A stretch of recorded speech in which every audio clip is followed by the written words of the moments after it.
December 18, 1944, 02:15 hours. A narrow snow-choked road near La Glaise, Belgium. The air inside Panzer 213 smelled of hot metal, diesel fumes, and the damp wool of 5 nervous men. Lieutenant Franz Wagner, all of 22 years old, pressed his eye socket against the cold steel of his commander's periscope, peering into a world of monochrome shadows. Outside, the Ardennes forest was a labyrinth of skeletal trees draped in heavy snow, the silence absolute and unnerving. But inside his steel behemoth, the silence was a distant memory. The massive Maybach engine just behind the bulkhead idled with a deep, guttural thrum that vibrated through the floor plates and into his bones. It was the sound of immense, barely contained power. This was the Panzerkampfwagen Tiger Ausf, B, the King Tiger, the most powerful tank on Earth. And it was his. In the pocket of his thick winter tunic, a letter from his father, a stoic veteran of the Great War's trenches, felt heavy as a stone. His father didn't write of glory or duty. He wrote of machines. "Be careful of your new Tiger," he had penned. "The finest engine can have a weak heart. The strongest steel can have a flawed soul. Never forget, Franz, that a machine this complex has a will of its own, and it is not always aligned with yours." At the time, Franz had dismissed it as the caution of an old man from an older, simpler war. Now deep behind enemy lines, the words echoed with a chilling prescience. His driver, a boy named Klaus, no older than 18, spoke through the intercom, his voice tight. "Lieutenant, the transmission. It feels stiff. The gears are not seating cleanly." Franz felt a familiar knot of ice form in his stomach. They were the tip of the spear of Kampfgruppe Piper, the driving force of the entire Ardennes offensive.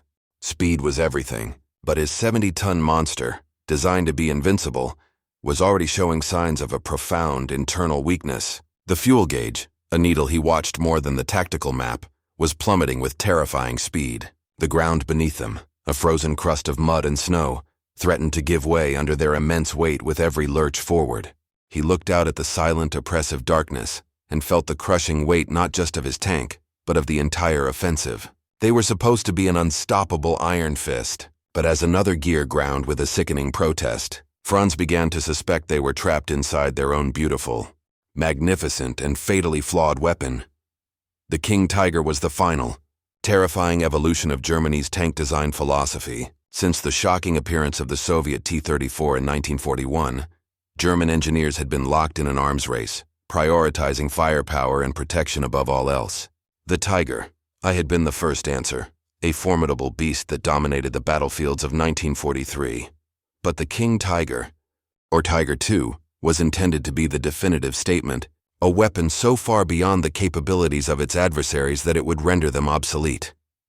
It was, on paper, the perfect weapon for a nation forced onto the strategic defensive. By 1944, Germany could no longer match the Allies in sheer numbers. The endless streams of Shermans, Cromwells, and T-34s pouring from Allied factories threatened to overwhelm the Wehrmacht through sheer mass. The German solution was qualitative superiority. The King Tiger was designed to be a mobile fortress, an unbreakable anchor for the German lines. It was a weapon built to absorb punishment and destroy the enemy from ranges where it could not be harmed in return. Its specifications were staggering. The hull was fronted by a 150mm armor plate, sloped back at 50 degrees, giving it an effective thickness of nearly 200mm. The turret face was a single, immense slab of cast steel 185mm thick. This sloped armor, a lesson learned from the T-34, was theoretically immune to every anti-tank gun in the Allied arsenal at standard combat ranges. To arm this fortress, Krupp provided the most powerful tank gun of the war, the 8.8cm Kabuki 43L71, an evolution of the famed anti-aircraft gun. This long-barreled cannon fired a 10-kilogram armor-piercing shell at a velocity of over 1,000 meters per second. It could punch through the front plate of a Sherman from over 2.5 kilometers away, a distance at which the Sherman's own 75mm gun was utterly useless. These technological titans were not issued to regular panzer divisions. They were entrusted to a handful of independent heavy panzer battalions, the Schwer Panzerabteilungen. These were elite veteran units that served as Hitler's fire brigades, rushed to the most critical sectors of the front to halt enemy breakthroughs or spearhead desperate counteroffensives. The plan for the Ardennes offensive was a classic example of this doctrine. A small number of King Tigers, concentrated in the hands of the 1st SS Panzer Division, would shatter the thinly held American lines, their psychological and physical impact creating a breach through which the lighter, more numerous Panther and Panzer IV tanks could pour. The King Tiger was not just a tank, it was a strategic tool, the linchpin of Germany's entire late-war defensive strategy. To be assigned to the crew of a King Tiger was to experience a paradox of invincibility and extreme vulnerability. For a commander like Franz Wagner, the view from his cupola offered a sense of godlike power. He could survey the battlefield, knowing that the steel cocoon around him could shrug off enemy shells that would turn lesser tanks into flaming coffins. The devastating report of his own 88mm gun, followed by the sight of an enemy tank erupting in flames a kilometer away, was a potent affirmation of his tank's supremacy. But this feeling was fleeting, often replaced by a suffocating claustrophobia. The tank's interior was a cramped, intricate world of steel, wiring, and machinery. Every member of the 5-man crew had a brutally demanding job. The loader, often the strongest man in the crew, had to wrestle the enormous 23-kilogram, meter-long 80mm shells in a space where he could barely stand upright. In the heat of battle, this was a physically punishing, exhausting task. The gunner, hunched over his state-of-the-art Turmzielfernrohr 9D optic, had the immense pressure of making every shot count, as ammunition was precious and a missed shot could give an enemy the second they needed to flank them. For the driver, the experience was a constant nerve-wracking battle with the machine itself. He sat isolated in the front, wrestling with 2 large levers that controlled the sophisticated but delicate steering system. Every turn, every gear change in the 70-ton behemoth required immense physical effort and a fine mechanical sympathy. The constant fear was of a breakdown, the sickening lurch of a thrown track, the high-pitched whine of a failing transmission, or the sudden, terrifying silence of a stalled engine were the sounds that haunted a driver's nightmares. The psychological burden on the entire crew was immense. They knew their tank was a priority target for every Allied soldier, from fighter-bomber pilots to bazooka teams. They were slow, enormous, and drew fire like a magnet. While their frontal armor was formidable, their side and rear armor were thinner, their engine deck vulnerable from the air. Every mission was a gamble. And if the tank broke down, a common occurrence, the feeling of power evaporated instantly. Stranded deep in enemy territory, the crew of an immobilized King Tiger was no longer a crew of supermen. They were just 5 soldiers, alone and exposed, trapped in a 70-ton iron tomb.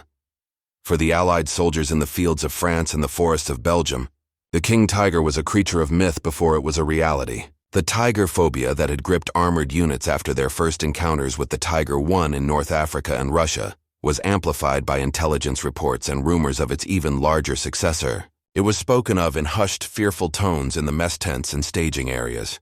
GIs who had survived an encounter would describe its immense size, its long, menacing gun, and the terrifying way their own shells would simply ricochet off its thick hide. Allied armored doctrine, particularly the American approach, was based on mass production and numerical superiority. The M4 Sherman was a good, reliable tank, but it was never designed to go toe-to-toe with a German heavy. A standard 75mm Sherman could not penetrate the King Tiger's frontal armor at any range. Even the more powerful 76mm gun, or the British 17-pounder on the Sherman Firefly, had to be at dangerously close ranges to have a chance. And even then, a shot to the turret or glacis plate was likely to glance off. Confronted with this seemingly invincible foe, Allied tactics had to evolve. The official doctrine became one of avoidance and combined arms. A lone King Tiger could hold up an entire armored column. The standard procedure upon spotting one was not to engage it frontally, but to immediately radio for support. Artillery would be called in, not necessarily to destroy the tank, but to saturate the area with high explosives, hoping to damage its tracks, suspension, or optics, or simply to force the crew to button up, restricting their vision. Infantry would attempt to close in with bazookas or sticky bombs, a suicidal task against a supported tank. The most effective counter was air power.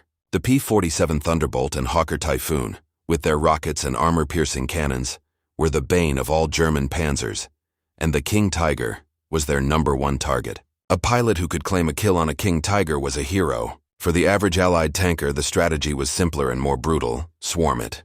While the King Tiger was engaging one Sherman, 2 or 3 others would be racing to get a shot at its weaker side or rear armor. It was a costly, terrifying calculus. It often took the sacrifice of several Allied tanks and their crews to bring down a single King Tiger.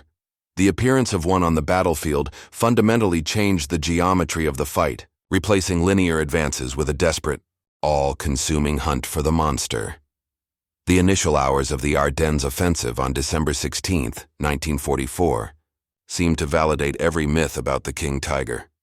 As part of Kampfgruppe Piper, the heavy tanks of Schwer SS Panzerabteilung 501 smashed through the unprepared American lines. Their 80mm guns barked in the pre-dawn gloom, and American Shermans and M10 tank destroyers, caught completely by surprise, brewed up in flaming pyres, often from ranges of over a kilometer. For Franz Wagner and his crew, the feeling was one of exhilaration. They were invincible. The American shells sparked and glanced off their thick armor as they methodically eliminated any opposition. But as the spearhead pushed deeper into the rugged, wooded terrain, the monster began to reveal its fragile heart. The Ardennes was a tanker's nightmare. The roads were narrow, winding, and often little more than muddy tracks. For a tank nearly 4 meters wide and weighing 70 tons, navigation was a constant struggle. Drivers, often with only a few hours of experience on the new machines, had to perform delicate maneuvers that put immense strain on the already overstressed transmissions and steering systems. The problems began to cascade. One of Piper's lead tanks, trying to negotiate a tight turn in the village of Stavelo, threw a track. The immense multi-ton ribbon of steel lay uselessly in the mud. The tank was now an immovable roadblock. Further down the line, another King Tiger attempting to cross a small stone bridge proved too heavy. The bridge collapsed, sending the tank into the freezing Amblev River and blocking another key route of advance. The most insidious enemy, however, was the fuel gauge. The Maybach engine was phenomenally thirsty, consuming over 800 liters of gasoline for every 100 kilometers of road travel. In the muddy stop-and-go conditions of the Ardennes, consumption was even higher. The offensive's success depended entirely on capturing Allied fuel dumps, but as the advance slowed, the tanks began to run dry. Franz watched his own gauge dip into the red. They were forced to halt, to wait for fuel that was struggling to reach them on the congested, broken roads. The unstoppable momentum of the first few hours bled away, not under the weight of American firepower, but due to the insatiable thirst and mechanical fragility of the very weapons that were supposed to guarantee victory. The iron fist was slowly, agonizingly opening, its fingers cramping up one by one. The King Tiger was not primarily defeated by the enemy. It was defeated by its own internal contradictions. It was a masterpiece of theoretical power, undone by practical reality. The litany of its engineering flaws stands as a stark testament to the limits of the German quality over quantity doctrine in the late war. The overstressed engine. At its heart was the Maybach HL230 P30 V12 engine. This 23-liter gasoline engine, producing 700 horsepower, was a brilliant piece of engineering. However, it was the same power plant used in the 45-ton Panther and the 57-ton Tiger Wine. In the nearly 70-ton King Tiger, it was perpetually operating at or near its maximum output. This chronic overstressing led to a host of problems. Overheating was rampant, causing head gaskets to blow and engine blocks to crack. The complex fuel system was prone to leaks, and the engine bay, packed tight with machinery and fuel lines, was a tinderbox. Many King Tigers were lost not to enemy shells, but to catastrophic engine fires, the fragile transmission. The tank's true Achilles heel was its transmission and final drive. Moving 70 tons of steel requires transmitting immense amounts of torque. The Henschel-designed Olvar semi-automatic transmission was an incredibly complex system of gears and clutches. It was a watchmaker's solution to a blacksmith's problem. Prone to overheating and requiring a delicate, experienced hand to operate, it frequently failed under the strain. The final drives, the gears that transfer power to the drive sprockets, were another critical weak point, often shearing their teeth under the immense load. A failed transmission or final drive rendered the tank completely immobile. Since Germany lacked recovery vehicles powerful enough to tow a 70-ton tank, a mechanical breakdown was often a fatal blow. The crushing weight. Its sheer mass was a logistical and tactical nightmare. It could not cross most European bridges. It was too wide for many tunnels and narrow roads. When it ventured off-road, its high ground pressure, despite its wide tracks, made it susceptible to getting bogged down in soft mud or snow. An immobilized King Tiger was an easy target for artillery or air attack. The simple act of turning the tank in soft ground could cause it to throw a track, a repair job that could take the crew hours or even days in freezing, exposed conditions. Late war production. The King Tigers produced in 1944 and 1945 suffered from declining German manufacturing quality. Allied bombing raids disrupted supply chains, and critical alloys like molybdenum, needed to strengthen steel, were in desperately short supply. As a result, the armor plate, while incredibly thick, was often brittle. A direct hit from a high-velocity shell, even if it didn't penetrate, could cause the armor to crack or spall, sending a deadly shotgun blast of metal fragments flying around the interior of the crew compartment. The unexpected, tragic outcome was that this symbol of German might was often a hollow threat. For every King Tiger knocked out by Allied action, several more were simply abandoned by their crews, out of fuel, its engine seized, or its transmission shattered, and then scuttled with demolition charges to prevent their capture. It was a weapon defeated by its own weight and complexity. The psychological journey of a King Tiger crew was one of extreme highs and devastating lows. The pride of being entrusted with the Reich's most advanced weapon was immense. They were the elite, the Panzer Knights in their technological castles. This initial confidence, however, quickly eroded into a constant, gnawing anxiety about the reliability of their machine. The despair of having to abandon a perfectly intact, multi-million Reichsmark tank because of a simple mechanical failure was profound. It was a deep source of shame and frustration. The diaries and letters of heavy tank commanders are filled with bitter complaints about the unreliability of their mounts. They wrote of meticulously planned attacks that collapsed before contact with the enemy because half their tanks had broken down on the approach march. They described the heartbreaking decision to place demolition charges on their own pristine machine and walk away, becoming mere infantrymen in a losing war. This reality had a powerful effect on the Allies as well. As they advanced through France and Belgium, they began to find these abandoned behemoths by the roadside, sometimes with barely a scratch on them, often with a telltale pool of oil underneath or a single broken track. This discovery demystified the monster. It revealed a critical vulnerability that was more reliable than any anti-tank gun.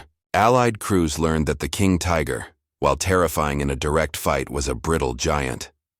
Its reputation for invincibility was replaced by a reputation for unreliability. The psychological edge, the terror that the tank was designed to project, began to dissipate. It was still a foe to be respected and feared, but it was no longer seen as an unstoppable force of nature.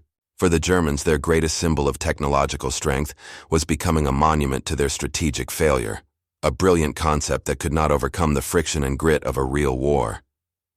Of the approximately 492 King Tigers that were produced, their combat record tells a story not of dominance, but of attrition against themselves. While their kill-to-loss ratio in direct tank-on-tank combat was impressive, the overall picture was grim. It is estimated that more King Tigers were lost to mechanical failures, lack of fuel, and abandonment than to all enemy action combined. During the Battle of the Bulge, of the 45 King Tigers assigned to Schwer SS Panzerabteilung 501, only a handful remained operational by the end of the campaign, with the vast majority being abandoned along the line of retreat.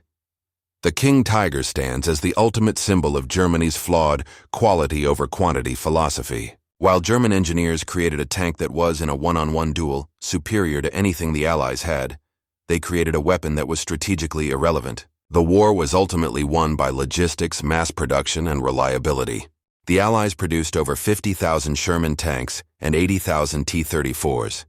These tanks were simpler, cheaper, and far more reliable. They could be repaired in the field with basic tools, and they could traverse bridges and terrain that would stop a King Tiger in its tracks. The war was won by the relentless tide of mechanically sound, easily maintained machines, not by a handful of exquisite but fragile superweapons. The legacy of the King Tiger is a crucial lesson in military history and engineering.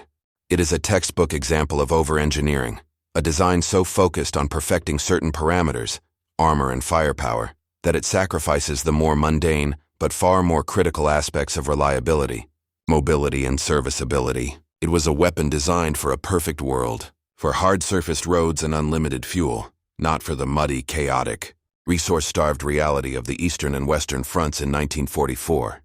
In the end, Lieutenant Franz Wagner's tank, Panzer 213, did not fall to an American shell. Near L'Église, Its transmission finally gave out completely. With the American forces closing in and no hope of recovery, he gave the order he had dreaded. They placed a demolition charge in the turret and another on the engine block. As he and his 4 crewmen trudged away into the Belgian snow, the muffled explosions behind them were the final ignominious verdict on their invincible machine. It was no longer a king. It was just another piece of rusting, abandoned steel, a monument to a dream of technological supremacy that had shattered against the hard realities of war.